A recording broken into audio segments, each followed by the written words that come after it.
ദൈവം ഏകൻ. അണുമുതൽ അണ്ടകടാഹം മുഴുവൻ സൃഷ്ടിച്ച് സംവിധാനിച്ച ശക്തിയാണ് ദൈവം. അതുകൊണ്ടുതന്നെ ദൈവം ഏകനാണ്. ഈ പ്രപഞ്ചത്തിലെ നക്ഷത്രങ്ങളും ഗ്രഹങ്ങളും സസ്യലതാദികളും പക്ഷിമൃഗാദികളും മനുഷ്യരുമെല്ലാം ഒരേ ദ്രവ്യത്താൽ നിർമ്മിതമത്രേ. മാത്രമല്ല, ദ്രവ്യം എല്ലായിടത്തും ഒരേ നിയമം അനുസരിക്കുന്നു എന്നതും സൃഷ്ടികൾക്ക് കാരണമായ സ്രഷ്ടാവായ ദൈവത്തിൻ്റെ ഏകത്വത്തിന് അടിവരയിടുന്നു. ദൈവത്തിൻ്റെ ഏകത്വത്തെ സംബന്ധിച്ച പ്രമാണങ്ങളുടെ സാക്ഷ്യം ഇങ്ങനെയാണ്. ആരുടെ കൺകളാണോ സർവത്ര വ്യാപിച്ചിട്ടുള്ളത്? എങ്ങും ആരുടെ മുഖമാണോ ഉള്ളത്? എങ്ങും ആരുടെ കൈകളാണോ കാര്യങ്ങൾ നിർവഹിക്കുന്നത്? എങ്ങും ആരുടെ പാദങ്ങളാണോ നിലകൊള്ളുന്നത്? അവൻ എല്ലാറ്റിനെയും കാലുകളാലും കൈകളാലും നടത്തുന്നു, നയിക്കുന്നു. ഇപ്രകാരമുള്ള ഏകദേവനാണ് വാനലോകത്തെയും പൃഥ്വിയെയും സൃഷ്ടിച്ചത്. യജുർവേദത്തിലെ വാക്യമാണിത്. യഹോവ നമ്മുടെ ദൈവമാകുന്നു. യഹോവ ഏകൻ തന്നെ. ബൈബിൾ പഴയ നിയമത്തിൽ നിന്ന്.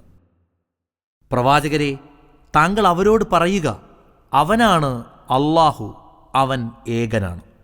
ഇത് വിശുദ്ധ ഖുർആനിൽ നിന്ന്. ദൈവത്തിൻ്റെ ഏകത്വം സൂചിപ്പിക്കാൻ വിശുദ്ധ ഖുർആൻ ഇവിടെ ഉപയോഗിച്ച പദം അഹദ് എന്നാണ്. ആ പദത്തിന് കേവലം ഒന്ന് എന്നല്ല അർത്ഥം. അഹദ് എന്നത് ദൈവത്തിന് മാത്രം പറയുന്ന പദമാണ്. പരമമായ ഏകത്വത്തെയാണത്രേ അത് കുറിക്കുന്നത്. സൃഷ്ടികളെല്ലാം ബഹുത്വത്തിൽ അധിഷ്ഠിതമാണ്. സ്രഷ്ടാവ് പരമമായ ഏകത്വത്തിൽ അധിഷ്ഠിതമത്രേ. ഖുർആൻ വീണ്ടും തുടരുന്നു. ദൈവത്തിന് ആരെയും ആശ്രയിക്കേണ്ടതില്ല, എന്നാൽ എല്ലാവർക്കും ദൈവത്തെ ആശ്രയിക്കണം. സ്രഷ്ടാവിന് ഒരു സൃഷ്ടിയെയും ആശ്രയിക്കേണ്ടതില്ല, കാരണം അവൻ സർവശക്തനാണ്. എന്നാൽ എല്ലാ സൃഷ്ടികൾക്കും സ്രഷ്ടാവിനെ ആശ്രയിക്കണം.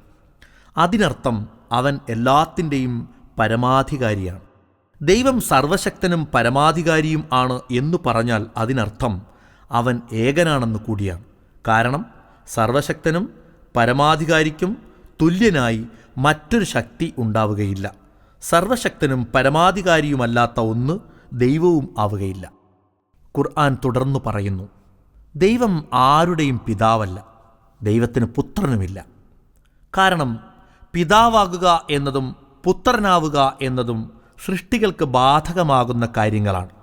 ഈ വസ്തുത വെളിപ്പെടുത്തിയ ശേഷം വീണ്ടും ഖുർആൻ പറയുന്നു, ദൈവത്തിന് തുല്യമായി ഒന്നും തന്നെയില്ല. ഒരു സൃഷ്ടിയോടും സ്രഷ്ടാവിനെ ഉപമിക്കാവതല്ല. എല്ലാ സൃഷ്ടികളും സർവശക്തനായ ദൈവത്തിൻ്റെ പരമാധികാരത്തിന് കീഴിലാണ്.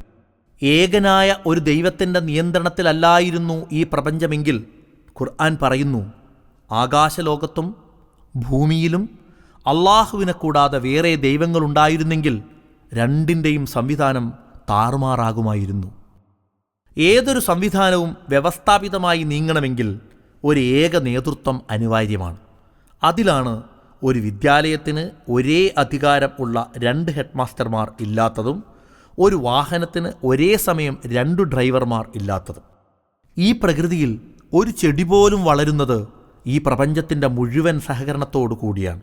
പ്രപഞ്ചത്തിലെ കോടാനുകോടി ഘടകങ്ങൾ പരസ്പര പൂരകമായി വ്യവസ്ഥാപിതമായി നിലനിൽക്കുന്നു എന്നത് ഇതിൻ്റെ പിന്നിലുള്ള ഒരു മഹാശക്തിയുടെ മേൽനോട്ടത്തെയും നിയന്ത്രണത്തെയുമല്ലാതെ മറ്റെന്തിനെയാണ് പറഞ്ഞു തരുന്നത്? കൂടുതൽ വിവരങ്ങൾക്ക് ബന്ധപ്പെടുക ഡയലോഗ് സെൻറ്റർ കേരള.